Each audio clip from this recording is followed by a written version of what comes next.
Welcome back to Disturbed Reality. Brazil's criminal landscape is enormous and complex, and while of a PCC, Primeiro Comando de Capital and Comando Vermelho often dominate headlines, including the coverage of violent Brazilian drug gangs on this channel, there are other violent groups shaping the lives and politics across the country. Today, we're breaking down 4 of them: Família do Norte, FDN, the Family of the North in English, Bala na Cara, BNC, Bullet in the Face in English, and 2 Rio de Janeiro militias often described as criminal syndicates, Escritório do Crime and the Liga da Justiça. I'll cover how they started, what they do, and how they've affected Brazil. So let's dive in. Família do Norte, the Northern Family or FDN, was born inside and around the prisons and streets of Manaus in the late 2000s. It emerged as a local prison-based faction that quickly expanded to control drug routes and territory across the Amazon region.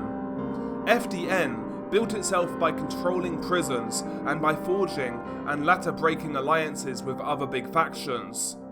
Between about 2015 and 2018, it allied with Comando Vermelho to resist the expansion of rival groups in the Amazon. When that alliance collapsed in 2018, the region saw deadly clashes and a spike in violence. The group's activity is more than that of just an average street gang. It's tied to international drug flows across the Amazon, involving trafficking corridors towards Colombia, Peru, Venezuela and beyond, and it's been implicated in homicide, extortion, prison uprisings, and organised violence that destabilise local governments and cross-border policing. The transnational dimension makes the FDN especially worrying for border states. In the Amazon, FDN clashes have contributed to spikes in homicide rates, disruption of basic services, and the coercive control of neighbourhoods and transport routes. Because of the remoteness and weak state presence, these conflicts involving FDN often last longer and have bigger humanitarian effects than similar clashes in big cities. Bala na Cara, literally Bullet in the Face, BNC, began in the mid-2000s in an impoverished suburb of Porto Alegre in Brazil's far south. The name tells you something about the group's character. It grew out of local youth networks and quickly turned violent. Unlike the Amazon-focused FDN, BNC is rooted in southern Brazil, but also projects influence into neighbouring countries. Reports link the group to activity in parts of Uruguay, Paraguay and Argentina. It has played a major role in controlling drug distribution into Porto Alegre and the other southern corridors. BNC's rise changed local homicide dynamics and pushed rivalries and recruitment into younger age groups, including children. Communities faced more street shootings, targeted killings, and a deepening cycle of revenge that stressed police capacity and local institutions. The presence of groups like BNC shows Brazil's organised crime problem is not a Rio versus Sao Paulo story, it's actually nationwide, with local gangs growing into regional players and linking into international drug markets. Escritório do Crime, literally Office of Crime, isn't just a street gang. It's a network of professional hitmen and ex or current law enforcement officers who carry out assassinations, contract killings, and other illicit services in and around Rio. It's a gang that is basically Brazil's version of Juarez cartel's armed wing, La Linea, which was also made up primarily of former police officers. The group entered international headlines because of investigations around the 2018 assassination of councilwoman Marielle Franco and other high-profile killings. Authorities tied figures connected to the Escritório to militias and to former Special Forces police officers, highlighting the dangerous overlap between criminal networks and elements of state security forces. Because members include trained killers and ex-police, Escritório operations are especially precise and brutal, including targeted assassinations, intimidation of political opponents, and the use of specialised weaponry. Their activity deepens mistrust in the police and erodes public faith in institutions, especially when investigations reveal links between politicians, police, and criminal bosses. The Liga da Justiça, or the League of Justice, began in the mid-90s in Rio's West Zone. It started as community vigilante groups, people claiming to provide security where the state didn't, but over time transformed into a powerful militia enterprise. Again, we see parallels between Mexico and Brazil with this particular gang, as local vigilante groups have also formed in Mexico with the stated goals of fighting back against drug cartels. However, in recent years, we have seen cases of Mexican autodefensa groups basically turning into quasi-cartels themselves, basically becoming the thing that they were fighting against. The Liga de Justicia took over services, extorted residents and cornered local markets, both legal and illegal. Militias actually differ from traditional drug gangs in Brazil.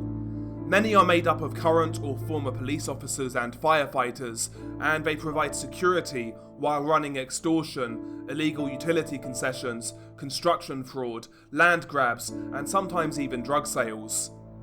The Liga de Justicia became one of Rio's best-known militias, accused of both predatory governance and heavy violence. As leaders of the group were arrested or killed, the Liga fragmented into rival groups and franchises, which sparked internal wars, murders of rivals, and political corruption scandals, further destabilizing the communities that they once claimed to protect.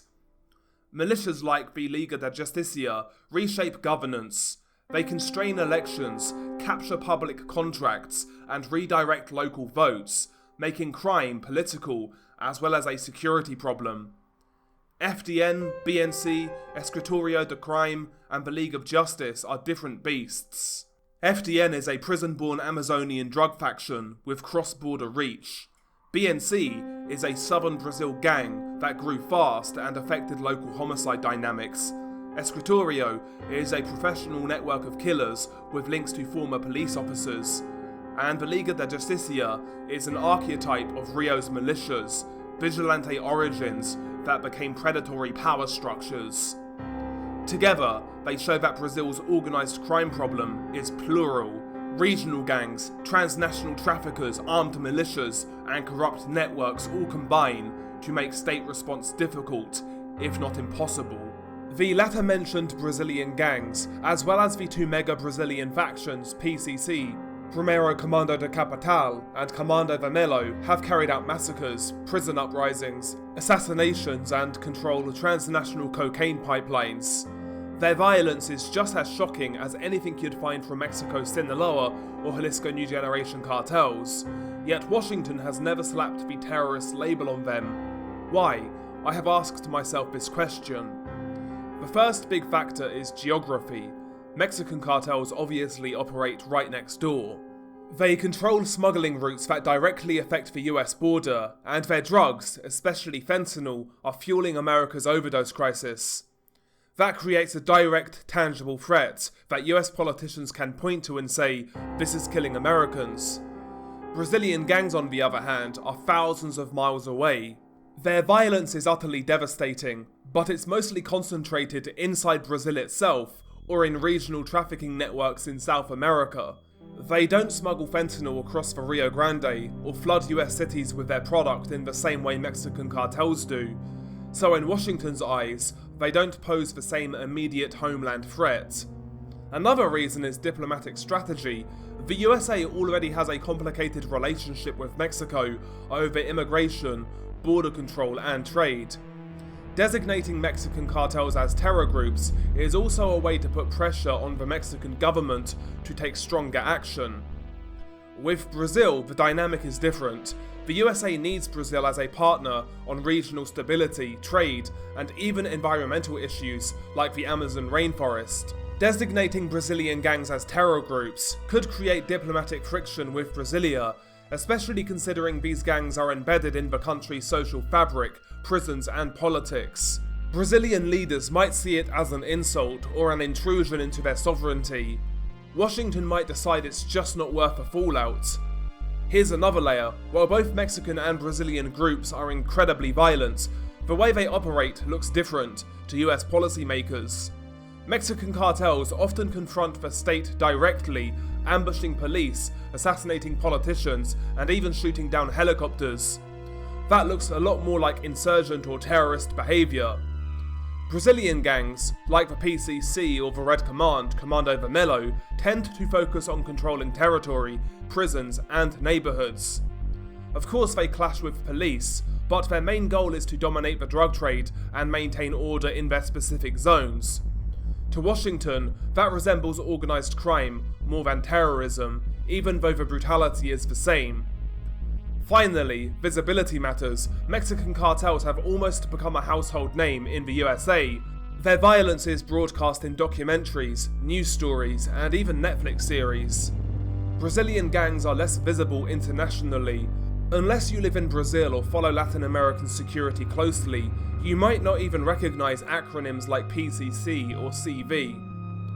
That lack of branding, so to speak, means less political pressure and attention in the US to target them with the terrorism label. But again, make no mistake, such gangs are every bit as ruthless as those in Mexico, Venezuela or Colombia, and today we will explore a couple of videos released by Brazilian drug factions. But nevertheless, what happens in the actual videos? The first video in question is several years old, and it depicts the brutalization of Arides Teles da Silveira, widely known by his criminal alias, Bonitinho.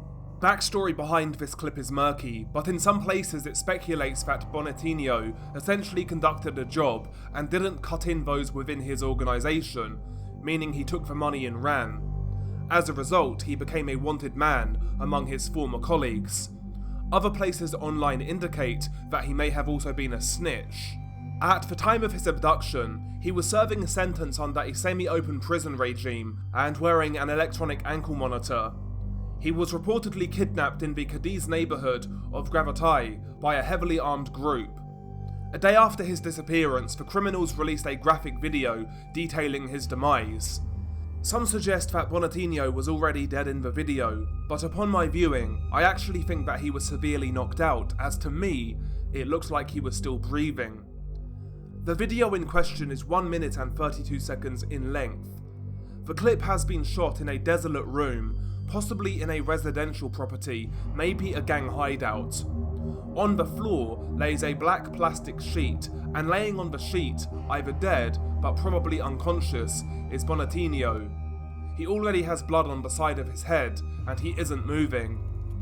The person filming focuses on the victim, and you hear the rustle of the black plastic tarp as somebody moves closer to the victim. He enters shot and he's carrying a hatchet, and he's wearing camo fatigue. You don't catch his face on the video. The axe-wielding hitman holds the victim's head down, and then he uses the hatchet to repeatedly strike the back of the captive's neck with the blade. The hatchet isn't exactly sharp, so it takes a few hits to cut into the skin. You hear the thuds echo through the room as the axe is struck against the victim. Eventually, the axe head cuts into the flesh, and once the first cut is made, the hatchet then begins to chew through the back of the neck. Blood rapidly starts to flow out of the laceration, leaking onto the black plastic tarp, sounding like running water. After several hacks with the axe, the person filming pans around the room, and you see that there are severely armed hitmen in the same room. He then zooms the camera into the laceration, and the hitman with the axe then plays with the wound. He rubs the axe into the laceration as he makes weird hissing sounds, maybe to indicate that the victim was treacherous, a snake. The wound is horrific, and you see chunks of skin cut to ribbons. The camera just focuses on the victim for a while as he bleeds profusely, and it's at this point to where it actually looks like he's still breathing. It also sounds like he's faintly gargling on his own blood. The person with the axe then gets up and wanders around the room for a bit, seemingly looking for another tool. He's then handed a knife by one of his friends. He then once again kneels over the victim and uses the knife to attempt to cut deeper into the man's neck, but he realises that the tool is useless for the job. It's not sharp enough. At this point, he takes the axe and begins maniacally hacking into the side of the victim's neck, taking incredibly hard swings. It's clear that this method is more effective. The person filming is essentially looking down on the scene, and after each axe blow, you see blood fly up to the camera, nearly hitting it. The axe-wielding killer maniacally hacks away until the head literally pops off. it slides across the black plastic tarp. The killer then picks up the severed head, and at this point, you see more of the gang members, including the killers. He holds the head up to the camera, breathing heavily, while standing next to his buddies, and all of the gang members are wearing either dark clothing, camo, or security type clothing. In fact, the killer is wearing a G4S jacket, G4S being a multinational security company, so it makes you wonder what gang these men were actually from. Possibly one of the latter mentioned militia type groups, may be connected to local police forces. There are also photos online of Bonatinho's dismembered body being found by the authorities. He's essentially being quartered as well as being beheaded. The next video, however, is much more brutal, and the context behind it is even more murky. The only thing that is clear is that it's a gangland video. Disclaimer: due to the sheer graphic nature of the video, as well as its bad quality, I don't think I can show any still shots. In regards to backstory, I have seen posts attached to the video that the clip, for one, is several years old, and is possibly the result of a honey trap. Basically, the rumour is that the perpetrators behind this clip, at least one but possibly more, were women, and that they used to pose as prostitutes, but then drug and rob their johns. The perpetrators were said to be part of a larger gang. Why they decided to kill this victim in particular is unknown. As mentioned, the video itself is in bad quality, and it's been filmed during nighttime in what appears to be a rural setting, possibly a forest. As you play the video, you are met with the sight of a partially stripped man who is laying down on the ground, seriously injured. The camera is shaky, but it focuses on the downed man, and somebody repeatedly strikes him across the back with a stick, which forces the victim to jolt and move around. As this happens, it's clear what the extent of his injuries are. He's covered in blood, and you hear that his breathing is incredibly laboured, and there's a wet suction type of sound. Either his throat was cut prior to recording, or he was stabbed in the throat, but he's still very much alive. Several people can be heard talking in the background, I think both men and women, but definitely women. The person filming holds a knife in front of a camera, while the man writhes around on the floor in pain. The sounds of his breathing also become increasingly more audible and violent, animalistic in fact. This is where the video gets even more fucked up. Pardon my French. The camera then shows a woman wearing a short skirt approaching the prone victim with a kitchen knife, and she kneels over the victim. She begins to cut with the blade around the man's face area. It's initially hard to make out what she's doing, but she's actually cutting one of his ears off. You hear the sound of the blade cutting through the ear. Once it's done, the person filming lets out a giggly laugh. I think the person filming is also female. The knife-wielding woman then walks around the victim briefly before kneeling down again, near the man's midriff. You see her reach with one hand, and she begins cutting with the blade with the other. Again, it's hard to see what she is doing, but you hear the sawing motion, literally cutting through flesh. You quickly realise that she is severing the man's genitals. As she does this, the person filming moves closer to the victim and films his face. His eyes are rolling back into his head, and you still hear those awful breathing sounds.